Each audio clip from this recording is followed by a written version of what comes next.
Moltes gràcies, compare. Bon dia a tothom.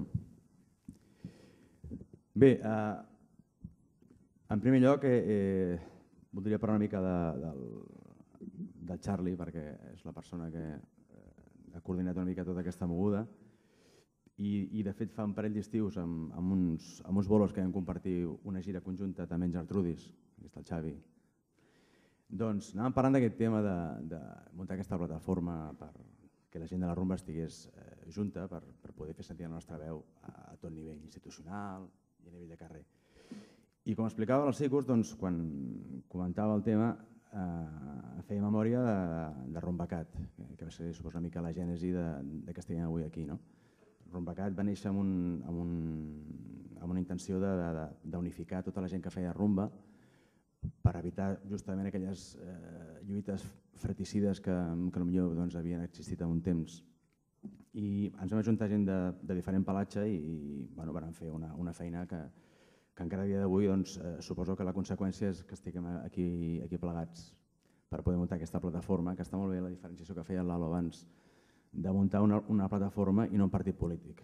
Està molt bé. Això per una banda.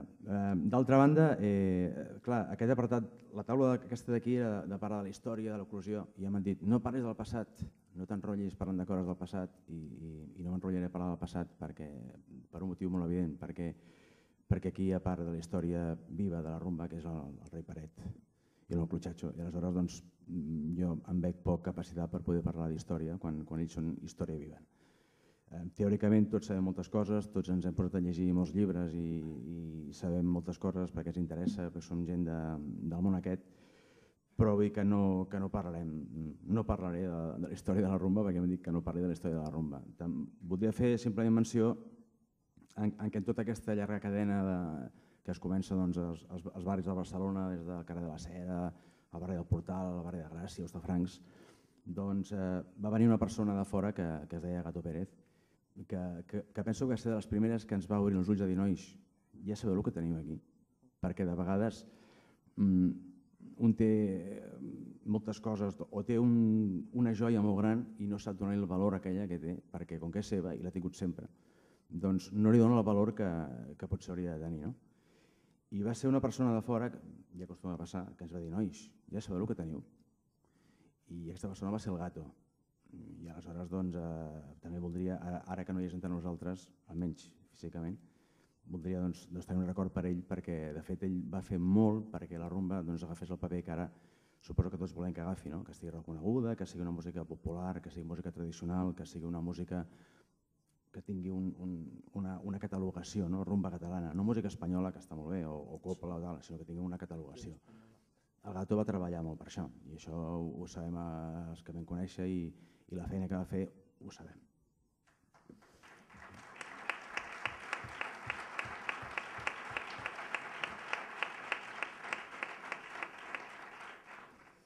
Llavors, parlant de música, clar, quan es parla de la rumba catalana hi ha un tema que no hem d'obviar, que és la música popular d'aquí, que això també ho hem parlat una vegada, amb el Paret ho hem parlat moltes vegades, i també parlàvem això amb el Gato, o sigui, la música popular d'aquí és la sardana, la nova cançó per extensió i la rumba catalana, perquè és així, i totes les altres coses que hem fet hem importat sons i músiques d'arreu del món i les hem fet nostres, i això està clar.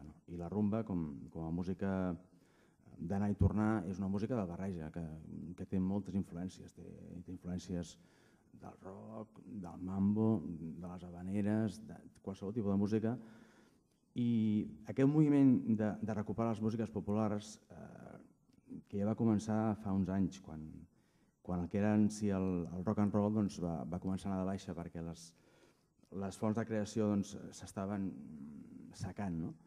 Aleshores, un senyor que es diu Paul Simon va ser dels primers que va començar a fer internacional les barreges de música africana, música de la Índia, amb una base més pop.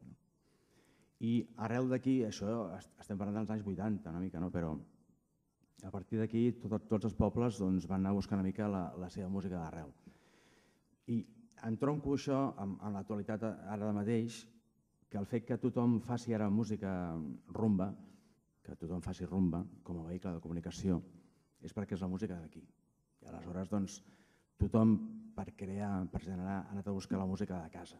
I la música de casa nostra és la rumba catalana.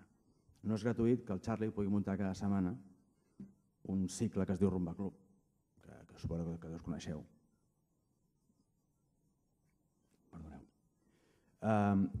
Jo sé que ell està d'espera, perquè ella ens ho comenta, vull dir que hi ha molta gent que està fent rumba catalana. Vull dir que aleshores, doncs, el fet que ara estiguem visquent un moment de joia, si diguéssim, pel que fa a l'eclosió i a la creació de rumba, doncs suposo que és tot un camí que va començar fa molts anys i que ara tothom ha tirat del que tens, del que és teu, perquè et surt de manera espontània.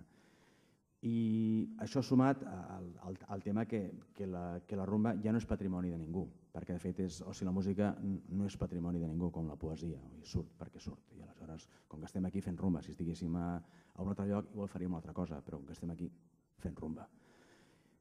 Evidentment que la música té un component molt ètnic i que té uns orígens gitanos, perquè és així, la rumba gitana, però vull dir que qualsevol paio en sentiment pot fer rumba.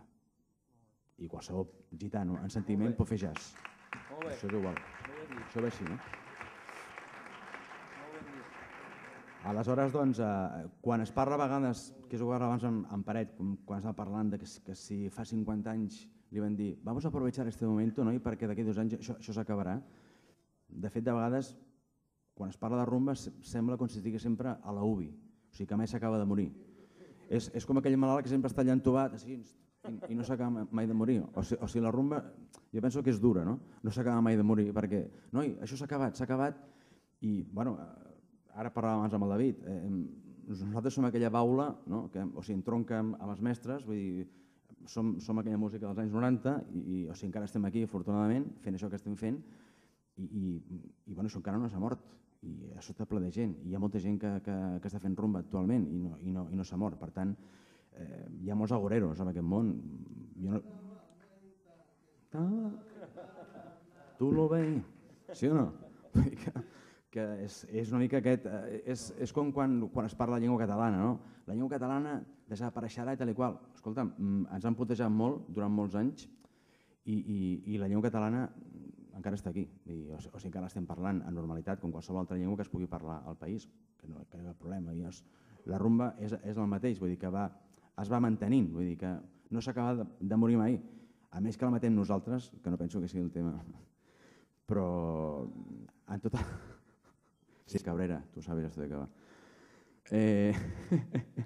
Doncs, no sé, simplement això, vull dir que la rumba té bona salut, que ara és un gran moment, que vull dir que és tota aquesta evolució entre els anys que han passat està en un gran moment, i com a idees per després, quan fem les taules, per exemple, si es fa això de la casa de la rumba, el que és fonamental és que hi hagi locals d'assaig perquè la gent es pugui trobar i pugui tocar. Locals d'assaig perquè si no la gent no té lloc on trobar-se, perquè tots sabem que és buscar un local, problemes amb els veïns, problemes amb no sé qui, doncs un lloc que hi hagi locals d'assaig i que siguin de tots i que podem fer, mira, escolta'm, d'aquesta hora a aquesta hora estaran oberts els locals i si n'hi ha 3, 4 o 5 o un, els que puguem, si és que es pot fer alguna cosa així, doncs que es pugui gaudir d'aquest tipus d'història.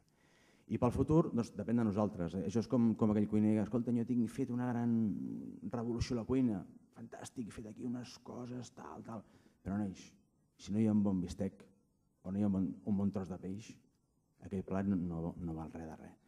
I en el cas nostre, si no hi ha cançons, si no fem cançons, no farem res, perquè el gènere existeix a mida que hi ha cançons. Aquest gènere va sortir perquè aquest senyor i altres, però aquest senyor va fer cançons. I per això es diu rumba catalana.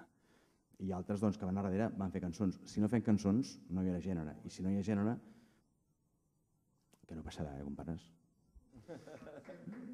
Para sempre. Moltes gràcies.